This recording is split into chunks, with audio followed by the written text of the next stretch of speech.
California Governor Gavin Newsom trying to dig himself out of a problem that he caused for himself. 2024 rumors all around him. Now he's declining to fully endorse the reparations proposed by his own task force, which critics say would hurt him politically on the national stage. Now, the payments from anywhere between $360,000 per person to a staggering $1.2 million. But look at the program. It's estimated to cost $800 billion. That's double the cost of the entire state's budget at $300 billion. And may I add, they're in deficit. Joining us right now with reaction, former California gubernatorial candidate who's running for president in 2024, wants to get that Republican nomination, Larry Elder. Larry, so how could Governor Newsom not have foreseen how much this was going to cost people of California? Well, Brian, my mother used to have an expression, which I'm going to clean up for daytime television, about people that make a decision and later on regret it. He pooped and stepped back in it. He thought that they were going to be reasonable. He had no blooming idea they were going to empty the vault. As you pointed out, this could be as high as $800 billion. That's 2.5 times the California budget, which right now is in deficit between $20 and $30 billion, depending upon what you read. And we have an unfunded pension liability of $1.5 trillion. And Brian, it's not just the 1.2 million. The task force wants to eliminate the SAT.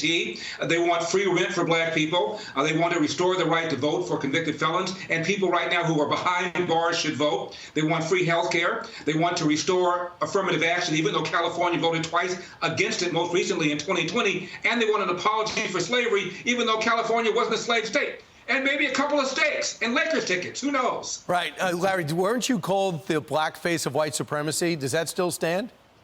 I was, and I know you're going to ask whether or not that therefore makes me qualified for the reparation.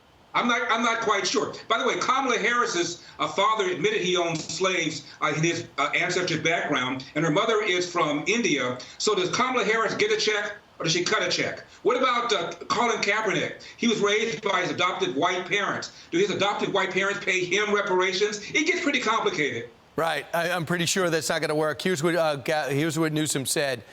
This is his statement. Following the task force's submission of its final report this summer, I look forward to a continued partnership with the legislature to advance systematic changes that ensure an inclusive, equitable future for all Californians. Meanwhile, that's saying, please forget I did this. Larry, you're running for president, right? So that's right. Your message is very similar to Donald Trump. And I watched what you said last night. You were basically, tell me if I'm wrong, you do not believe, you love Donald Trump's policies, but you do not believe America will elect him again. I believe that there are so many Americans who no longer talk to relatives, no longer talk to coworkers, no longer talk to friends, have lost friends, as I have, because of Donald Trump. Now, maybe someday they'll develop a vaccine for Trump derangement syndrome, but it is what it is. Houston, we've got a problem. So if you like Trump's policies, and virtually everything he did I like, but you want somebody that you think the so-called swing voters can stomach and pull that lever for, I'm your man, which is why I'm asking people to go to elderforpresident.com. So your goal is you have the name recognition. Everyone knows your name, but you want to make sure that you're at what point by August come the debates? What do you need to get on stage? Thank you for asking. I need to raise about $2 million between now and August in the debate is in Milwaukee. And I probably need to have about 30,000 individual donors. So please go to elderforpresident.com. Throw a little something in the tip jar. Once I get on that debate stage, Brian, as I said last night, game over.